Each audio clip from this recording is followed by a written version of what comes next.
Hello, everybody. Thank you so much for joining me for this week's Object Talk. My name is Emma, and I am the Engagement Officer at the Jewish Museum London. This month, across the museum, our theme is culture, and we are exploring objects in our collection that tell the history of Jewish culture and celebrate its diversity. This week, I'm really pleased to be able to introduce our volunteer, Janis, who will be leading this week's talk. Janis has been volunteering for our museum for over 2 years, particularly supporting primary and secondary school groups who come to visit us. Janis, thank you so much for leading today's talk. I will now hand over to you. I was given the opportunity to select a work of art from the Jewish Museum for an object talk. I decided just to browse the collection and see where it would lead me. One painting in particular captured my attention, and I would like to share it with you. The image is called Akin to the High Priest, and it was painted sometime at the end of the 19th century or beginning of the 20th century. The version in the Jewish Museum is a lithograph taken from an original oil painting.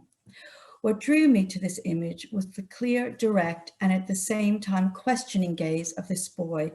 It made me want to know not only about who he was and what he was thinking at the moment when the artist captured his image, but also to find out more about the artist who painted him.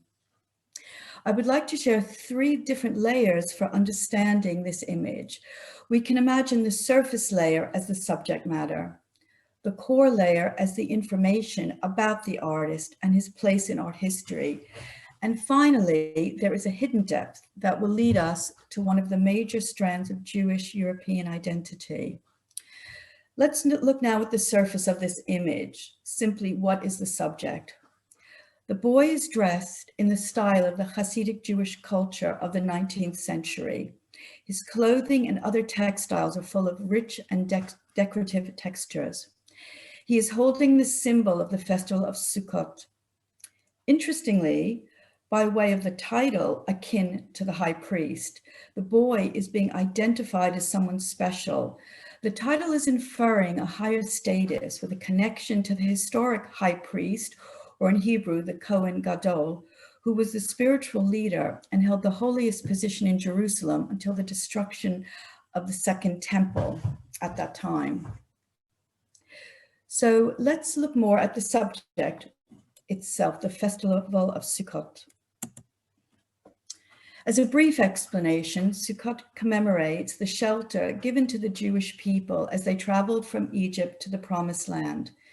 Jewish unity is one of the central themes of this festival, based on the 4 kinds, representing different types of Jews, each with a different level of Torah knowledge and religious observance. This is symbolically represented by the Arba Minim, which is made up of the 4 species. And here we see in detail the boy holding these 4 images, all painted with an exquisite naturalism. And you can see the lulav, which is the palm branch, the aravot, which is the willow, the hadassim, the myrtle, and the etrog we have as well, which is the citron. So we have really on the surface a beautiful image showing one aspect of a Jewish festival. But now we can look at the next layer of this image and we can discover more about the artist. Isidor Kaufmann was an Austrian painter based in Vienna. Stylistically, he's described as a naturalistic painter. We have a definition of naturalism in art as given by the Tate Gallery. Until the early 19th century, both landscape and the human figure in art tended to be idealized or stylized according to conventions derived from the classical tradition. In the 19th century, there was a trend towards representing things in a more realistic way. And Kaufmann is placed within this style as he is known for his portraits and his realistic genre paintings based on scenes of everyday life. His entry in the art history books tells us that he was Jewish. He was born in Arad, Hungary in 1853, and he died in Vienna in 1921. He was very highly regarded in his own time. And in fact, one of his paintings, called The Visit of the Rabbi, was purchased by the Emperor Franz Joseph. In 1995, there was a major retrospective of his work at the Vienna Jewish Museum, with paintings loaned from collections in England, the United States, Israel, and Chile. He produced a large body of work on themes related to Jewish traditions and the life lived in the Jewish towns of Eastern Europe. These towns were known as shtetls in Yiddish. He made his reputation from the desire of the assimilated Jewish bourgeoisie classes for images that captured the nostalgia of their cultural origins. Now, I'd like to consider the hidden depths of this image, and to do that, we begin with a map. Now that we understand the subject and the artist that painted it, we can reveal more about the historical context in which Akin to the High Priest came to be painted. As I mentioned already, Kaufmann was born in 1853 in Arad, which at that time was on the southern edge of the Austro-Hungarian Empire, which today is in part of Romania. And you can see Arad in the lower right-hand corner of the map. At the age of 23, he moved to Vienna. And in this map, modern map, we can see the route that leads out of the town of Arad in the countryside, northward through Budapest, and then onwards up to Vienna. The 19th century was a significant time for European Jews. It was when Jewish emancipation, which first began in France with the French Revolution, slowly spread into Central and Eastern Europe. But even so, it was not until the last decades of the 19th century that the Jews of Austria, Germany, and Italy achieved full citizenship. Among other things, emancipation gave Jews the rights of citizens and more freedoms to take on occupations that were formerly denied them, and also to be able to move more freely within and across national borders. As one example of the lack of freedom prior to emancipation, a Jew was not allowed to take on certain occupations. And in fact, a Jew could not be an artist. I have to admit that before doing this research, how little I understood about how for centuries European Jews were not considered citizens in their own country, and how that related to freedoms that I had always personally taken for granted. However, as countries in Europe bestowed new rights and freedoms on the Jewish population by the end of the 19th century, it led to great societal changes.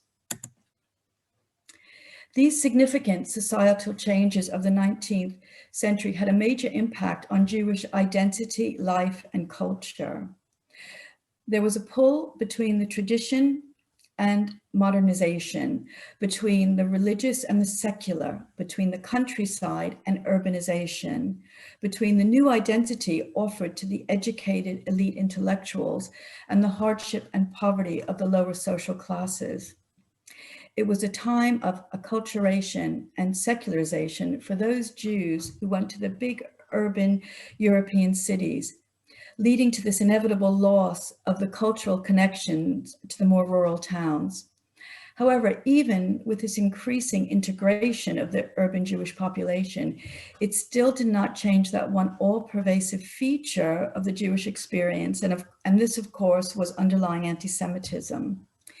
The societal upheaval led to a nostalgia for the old ways, the memories of youth and things lost.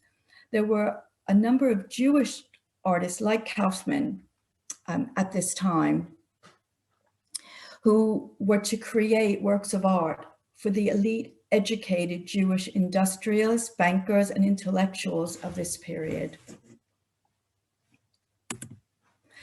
To represent this modern city, I've selected this painting of Vienna, dated 1888, by Rudolf van Alt. For me, this captures the excitement of fin de siècle Vienna and the extraordinary burgeoning of art, science, music, literature, and culture, and the many important Jews who were part of these times.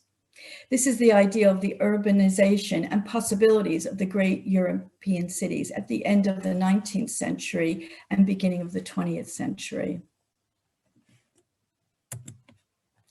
This photograph, dated 1900, shows a shtetl market in Poland and contrasts so completely with the previous image of Vienna. It expresses just how much the Jewish sense of identity was being challenged and changing during this time. So now we come back to our artist, Isidor Kaufmann, and how his paintings met this desire for nostalgia.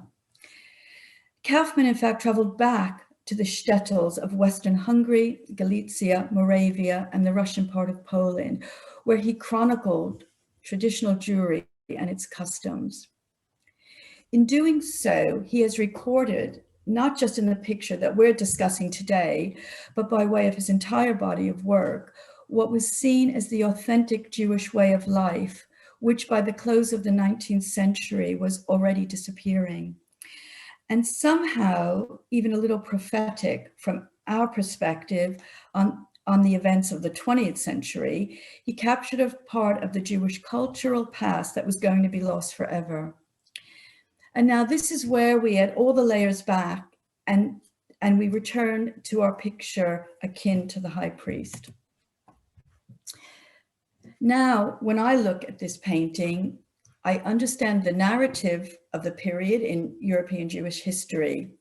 And it seems to me that this boy looks somewhat weary, almost with a sense of a great burden he carries in keeping Jewish traditions and culture alive in the change of a changing world and an uncertain future. So I hope that in this short talk, I've been able to reveal some of the layers beneath the surface of this portrait of a boy celebrating the festival of Sukkot. And now I can give you a moment to meet the gaze of this boy and wonder for yourself what he might be trying to say to us. Thank you. Thank you, Janis, for such a brilliant object talk. It's really fascinating to be able to find out more about the artist and also the culture that he was representing through his artwork. Thank you, everybody, so much for joining us for this week's talk. Do join us again next week for the first in our March series of object talks, where we will be celebrating women in our collection. We will see you there.